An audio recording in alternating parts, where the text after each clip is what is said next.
Good morning class 8। कैसे हैं आप सभी? चलिए बहुत ही बढ़िया। हम लोग पढ़ रहे हैं अलंकार। अलंकार में कल हमने अलंकार की परिभाषा, अलंकार के भेद पढ़ चुके थे। अलंकार के भेद में हमने शब्द अलंकार और अर्थ अलंकार पढ़ रहे हैं। शब्द अलंकार में हमने अनुप्रास अलंकार को कंप्लीट कर चुके हैं। आज हम शब्द अलंकार का दूसरा और तीसरा भाग पढ़ेंगे। ठीक है, तो चलिए शुरू करते हैं। शब्द अलंकार में ही यमक अलंकार और श्लेष अलंकार, है ना। अनुप्रास अलंकार को कल पढ़ चुके थे, है ना। शब्द अलंकार के 3 भाग हैं। पहला अनुप्रास अलंकार, दूसरा यमक अलंकार और तीसरा है श्लेष अलंकार। ठीक है, तो चलिए इन तीनों को हम बारी बारी से पढ़ना शुरू करते हैं। यमक अलंकार। यमक का अर्थ है 2। अगर किसी काव्यांश में किसी शब्द का 2 या 2 से अधिक बार प्रयोग हो और उसका अर्थ हर बार अलग अलग निकले तो वहाँ यमक अलंकार होता है। जैसे काली घटा का घमंड घटा, है ना। अब मान के चलिए कोई पंक्ति हमारे पास है, कोई सी भी है ना, और उस पंक्ति में एक ही शब्द बार बार रिपीट हुआ है। बार बार रिपीट से मतलब है 2 बार हुआ है या 2 से ज़्यादा बार रिपीट हुआ है, पुनरावृत्ति हुई है उस शब्द की, तो हम उस शब्द को उस पंक्ति में हम यमक अलंकार देखेंगे, है ना। और उस शब्द जहाँ जिसकी पुनरावृत्ति हुई है उसका अर्थ भी अलग अलग निकलना चाहिए। जैसे कि एक पंक्ति हमारे सामने है कि काली घटा का घमंड घटा, है ना। अब यहाँ पर घटा शब्द 2 बार प्रयोग किया गया है। ठीक है, एक इस पंक्ति में कहा जा सकता है कि वर्षा ऋतु बीत गई है, नमी में छाई काली घटा, मतलब घटा का मतलब बादलों से है यहाँ पर, का घमंड घटा मतलब जो काली घटाएं थी, है ना, बारिश हो चुकी है, बारिश होने के बाद में जो काली बदलियाँ थी, है ना, वो धीरे धीरे कम हो गई है। ठीक है, इस प्रकार यह घटा शब्द 2 विभिन्न अर्थ हैं, काले बादल और कम हो गए, है ना। एक घटा का मतलब तो होता है कि काले बादल या बदलियाँ जो होती काली वाली उनको घटा कहते हैं, और एक तो होता है कम होना, है ना। तो 2 अलग अलग अर्थ यहाँ पर हमारे सामने प्रस्तुत हैं, इसलिए हम यहाँ पर यमक अलंकार को देखेंगे, है ना। यमक अलंकार में होता है कि पंक्तियों में या काव्यांश में 2 या 2 से अधिक बार प्रयोग हो, कोई सा भी शब्द आया हो वो 2 या 2 से अधिक बार उसका प्रयोग किया गया हो और उसका हर बार अलग अलग अर्थ निकलता हो, है ना। हर एक शब्द का अलग अलग अर्थ निकलता हो तो वह यमक अलंकार होता है। अब यमक अलंकार के कुछ और उदाहरण देखते हैं, जैसे कि कनक कनकते 100 गुना मादकता अधिक आए, है ना। अब यहाँ पर कनक कनक शब्द 2 बार प्रयोग किया गया है, लेकिन दोनों ही बार इनका अलग अलग अर्थ निकाला गया है। जैसे एक बार कनक का अर्थ है सोना और एक बार के कनक का अर्थ है धतूरा, है ना। चलिए एक और उदाहरण देखते हैं कि कहे कवि बेनी बेनी बयाल की चुराए लीनी, है ना। एक बार में बेनी का मतलब है कवि का नाम और दूसरी बार है बेनी मतलब बालों की चोटी, है ना। बालों की चोटी को भी बेनी कहते हैं और बेनी का अर्थ होता है एक में कवि का नाम भी है ना। कहे कवि बेनी बेनी बयाल की चुराए लीनी। ठीक है, चलिए एक उदाहरण और देखते हैं।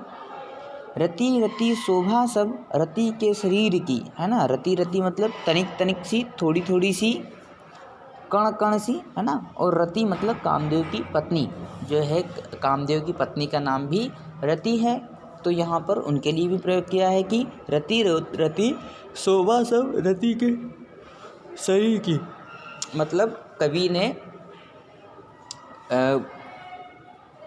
ने कामदेव की पत्नी के शरीर की एक छोटी छोटी सी चीज़ों की शोभा के बारे में वर्णन किया है ना। माला फेरत जुग भया मिटा न मन का फेर, कर का मन का डारी दे मन का फेर, है ना। अब यहाँ पर मन का 2 बार प्रयोग हुआ है ना, कि करवा मन का डारी दे और मन का फेर, है ना। तो एक मन का मतलब होता है कि माला का दाना जो होता है उसको भी मन का कहते हैं, मोती जो मूंगा होता है उसको भी मन का कहते हैं, और एक मन का मतलब होता है हृदय, है ना, जो मेरे मन की बात है, मेरे विचार है, मेरे हृदय की बात है, उसको कहते हैं मन का, है ना। तो इस तरह से इन पंक्तियों में दोनों ही जगह अलग अलग अर्थ निकल रहे हैं।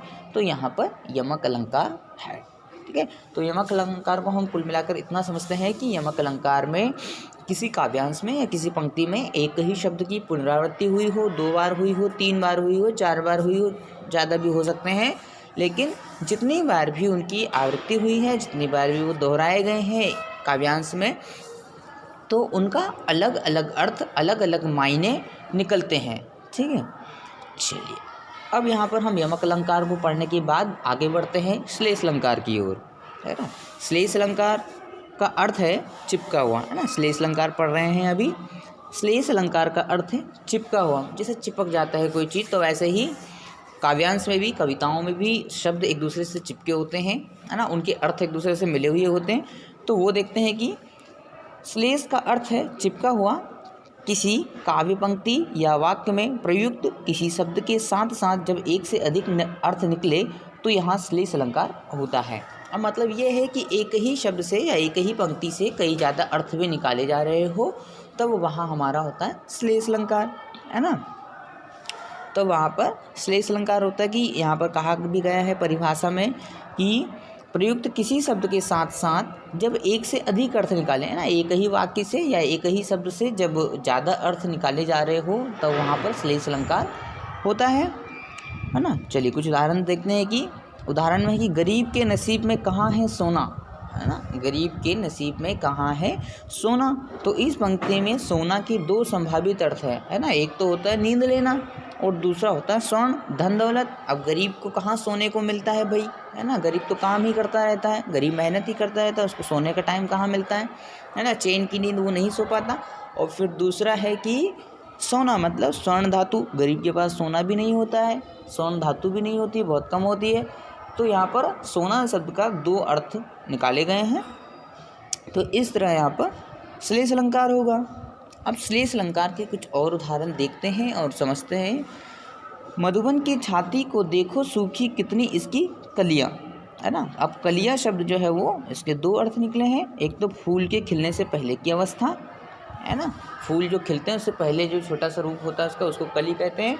और दूसरा होता है यौवन की अवस्था, है ना, जो 17-18 साल के बालक बालिकाएं होती हैं वो अपने युवा अवस्था में होते हैं, तो उनको भी हम कलियाँ कहते हैं। तो कहते हैं कि मधुबन की छाती देखो सूखी कितनी इसकी कलियाँ, है ना। मधुबन मत का मतलब होता है बगीचे में देखो कि कितनी बगीचे में जब घूम करके देखो तो कितनी सारी कलियाँ टूट करके गिर चुकी है। वैसे ही अगर हम एक उदाहरण देखें कि हमारे समाज में देखें कि आजकल के युवा युवती कितने ज़्यादा सूख चुके हैं, है ना, अपने रंग में नहीं है, तो उसके लिए भी यह पंक्ति कही गई है। चलिए, हे प्रभु हमें दो जीवन दान, है ना, हे प्रभु हमें दो जीवन दान, जीवन बराबर, अब यहाँ पर इस पंक्ति में जीवन 2 चीज़ें हैं, है ना। हे प्रभु हमें दो, जीवन का एक तो अर्थ होता है कि प्राण, है ना, हमें प्राण दो, हमें जीवन दो। और एक का मतलब है जल, कि हमें जल दो या फिर हमें पानी दो, ठीक है, क्योंकि पानी भी हमारे अंदर रहेगा तब तक ही हम जीवित हैं, है ना। पानी भी हमारे प्राण का एक रूप है, प्रतीक है, और वैसे ही जीवन का रूप है ना। अभी एक और पढ़ते हैं कि रहीमन पानी राखिए बिन पानी सब सून, पानी गए न उबरे मोती मानस चून, ठीक है। अब यहाँ पर पानी का अर्थ देखते हैं, पानी को कितने रूपों में बोला कि रहीमन पानी राखिए बिन पानी सब सून, पानी गए न उबरे मोती मानस चून। तो एक तो पानी का अर्थ होता है चमक, इज्जत, और एक पानी का होता है, एक जल चून का अर्थ होता है चूना या आटा, ठीक है। पानी का अर्थ यहाँ से हम चमक के रूप में भी लगाते हैं, पानी का अर्थ हम इज्जत से भी लगाते हैं, पानी का अर्थ हम हमारे जल से भी लगाते हैं, जो पीने योग्य होता है उसको भी कहते हैं। और चून का मतलब होता है चूना, और चून का मतलब होता है आटा, है ना। आटा को भी हम चून कहते हैं और चूने को भी हम चून कहते हैं। तो यहाँ पर चून शब्द को भी 2 रूप में लिया है ना। और पानी शब्द को भी हमने यहाँ पर 3 रूप में लिया है, एक तो चमक के रूप में, एक तो इज्जत के रूप में, और एक जल के रूप में ना। रहीमन पानी राखिए, यहाँ पर जल राखने की बात करें।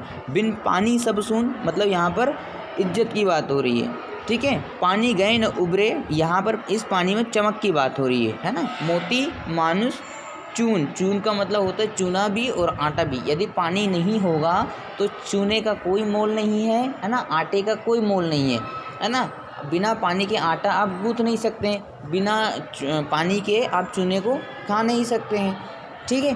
तो इस तरह से आज हमने श्लेष अलंकार, यमक अलंकार को पूर्ण किया है ना। कुल मिलाकर हमने आज शब्द अलंकार के तीनों भागों को पढ़ चुके हैं। कल से हम अर्थ अलंकार को पढ़ेंगे, ठीक है। तब तक आप आज अपनी कॉपी में यमक अलंकार और श्लेष अलंकार की परिभाषा और उदाहरणों को लिख करके रखेंगे, ठीक है। Thank you.